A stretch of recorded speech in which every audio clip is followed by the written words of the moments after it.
I am here with my daughter Leia. She is 17 and she's going to be doing some meal prepping for our family. What are we making today? We are making Greek marinated chicken drumsticks. So what's really cool is when you have a recipe like drumsticks, you can actually use any dark meat. And so at HEB yesterday, I found clearance chicken. Now, when you see a sticker, that doesn't mean it's bad, okay? Grocery stores are going to throw it away if it's actually bad. That means it's a day or two from going bad. So you want to snatch that up and save yourself some money and then do something like meal prepping. So when you meal prep or your meal plan, you're going to make a meal and then you're going to put it in your freezer or just use it quickly. So we're going to use these chicken thighs to make it instead of drumsticks because they were on sale and I'm all about saving money. So what is in our recipe? Okay, so we have Greek yogurt, olive oil, garlic cloves, some dried oregano, half of a lemon, some salt, pepper, parsley, and then chicken drumsticks. Or in our case, the thighs.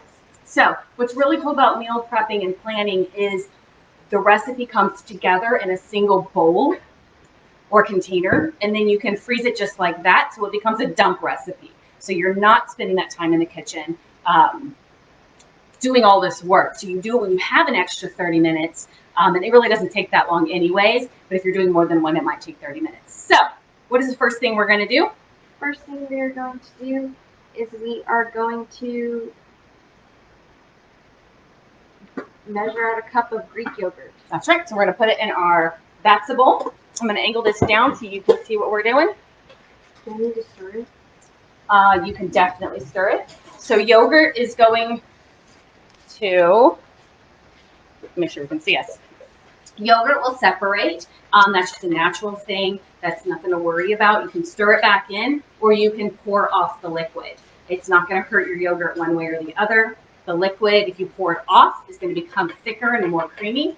And if you stir it back in, it's going to become more creamy. And if you pour off the liquid, it's going to become more thick.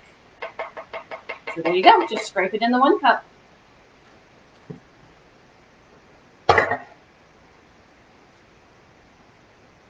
Pour it in, scrape it in.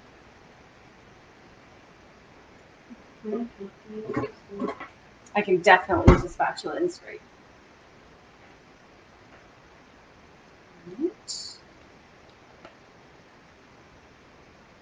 Almost there. Almost there. We're going to get every last bit of yogurt out of this. And there we go.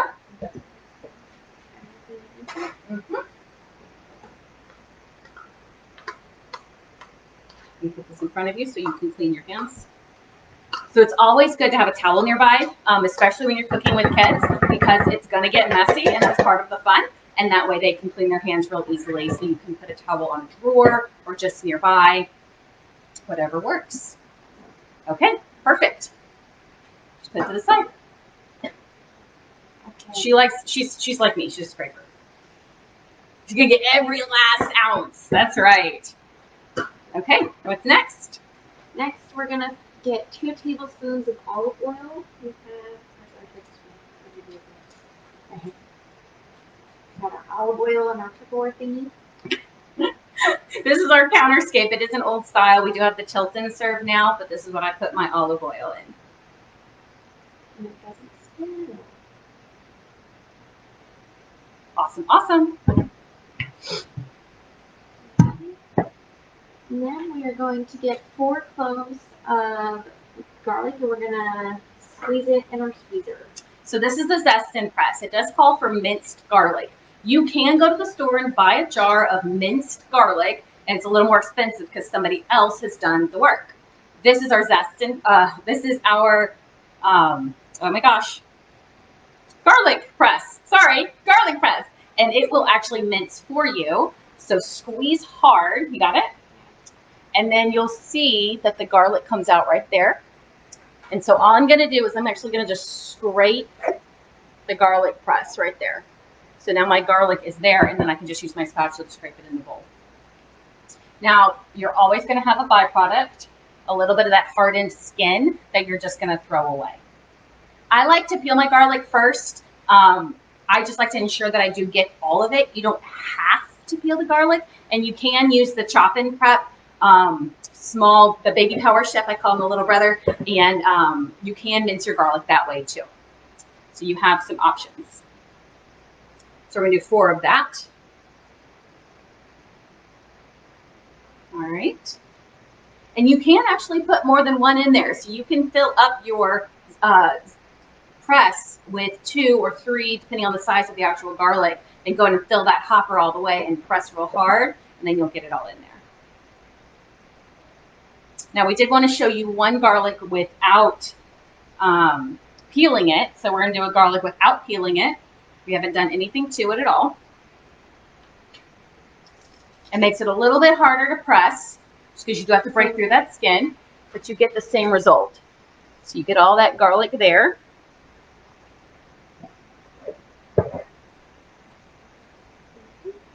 And then you have, see for me, that's the skin that gets a little stuck. So you can pull it off, use a knife, use a citrus peeler to scrape that off. I'm just being real with you because that's, I want to be honest. So that's why I peel it, because especially if I'm doing 4 or 5 or 6 garlic cloves all at once, I don't want to have to peel off that every time. So next we're going to get half a tablespoon of dry oregano.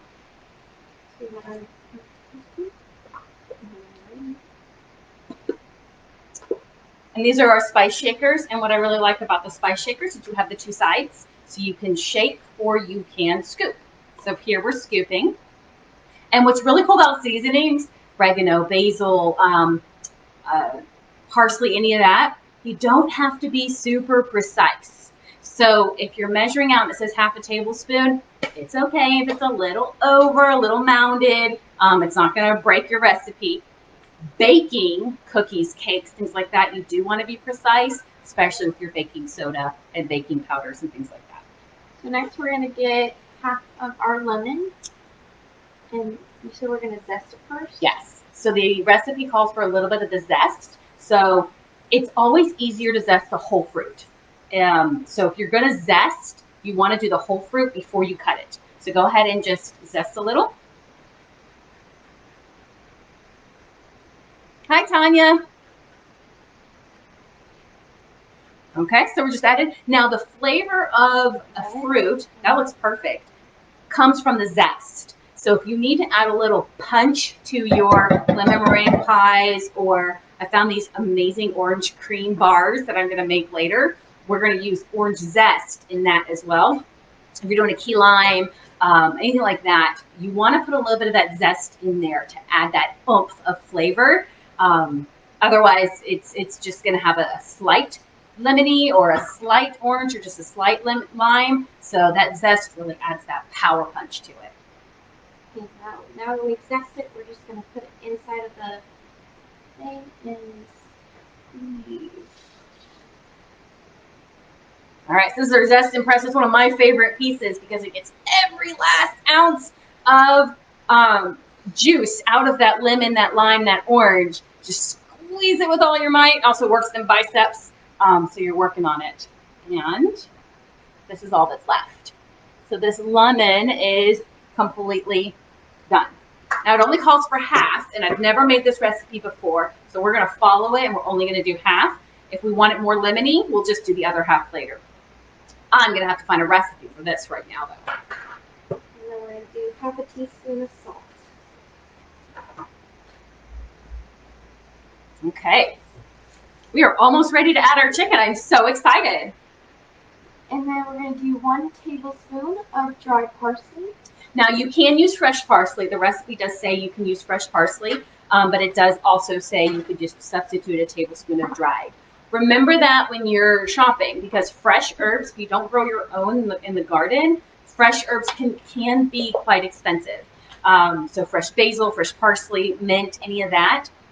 So if you can buy it dried and keep it fresh in a Tupperware spice shaker, you're going to be able to save a little bit of money. And then you can just scoop it out and use it. And according to this, about a quarter bunch is about 1 tablespoon. But you know what? Between you and me, Google's my best friend for this. If I'm not sure how much dried to use, Just Google it. And then we're done. Okay. We mix. Now we're just going to mix it up. So let's look at all of our delicious ingredients. We have our yogurt, our spices, our lemon, everything is in there. And we're just going to mix it all up.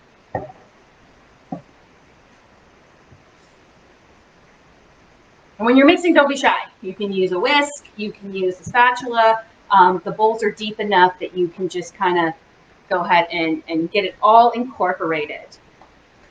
So we're making kind of like a tzatziki sauce with that yogurt base. So I'm really, really excited. And then we're simply going to toss the chicken in it. Now, my 17-year-old should know this, but let's find out. What is our safety measures with chicken? What does it have in it that we don't want to get inside ourselves? Salmonella. Not every chicken has salmonella, but a lot of them do.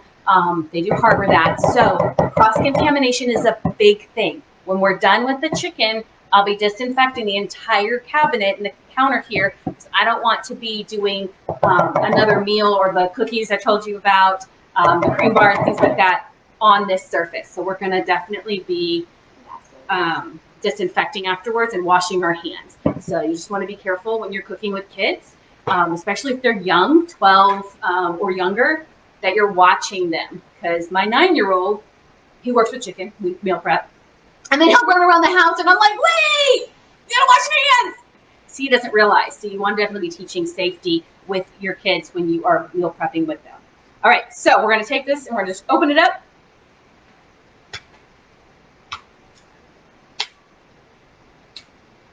You can use a knife if you need to. All right. And here we have organic clearance chicken. So I'm just taking a regular chicken, nothing special about it. And I'm just going to put it in our sauce. All right. Now take your spatula and kind of roll it around.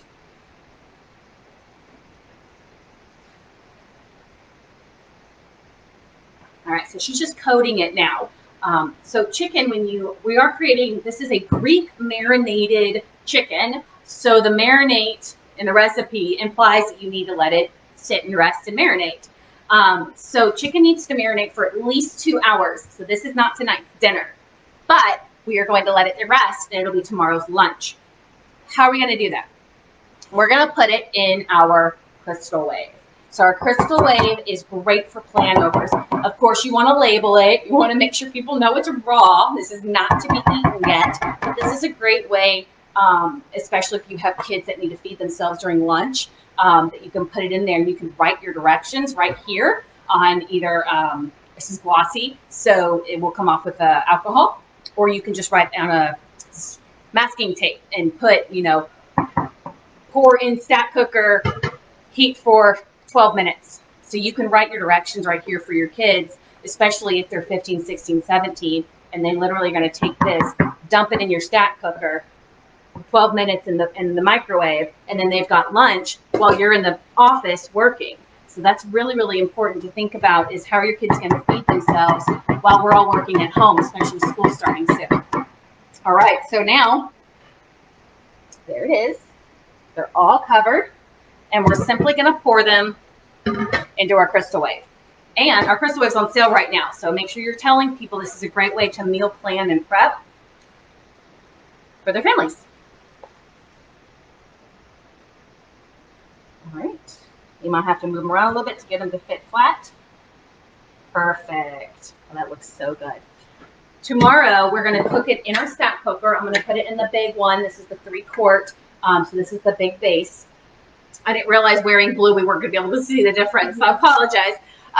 But this is the big one. We're going to put it in, it's about 6 minutes per pound. This is about 2 pounds of chicken. And so I'm going to put it in for 6 minutes. And then I'm actually going to rotate my chicken because microwaves are going to start from the outside of the microwave and go in like this. So the outside of your chicken is going to cook first. So that, because I'm home, I can do that. If my kids are just here, I tell them 12 minutes and then eat. So I'm going to rotate them just to be safe and make it delicious. All right, meal prepped, ready to go. It's going in the fridge with clear directions that it is for tomorrow's lunch. Don't eat it. So I will have to take a picture tomorrow and send you a post-it, let you guys know how delicious it is. I hope you will make this with your family and say, "Oppa!" Bye, guys. Bye.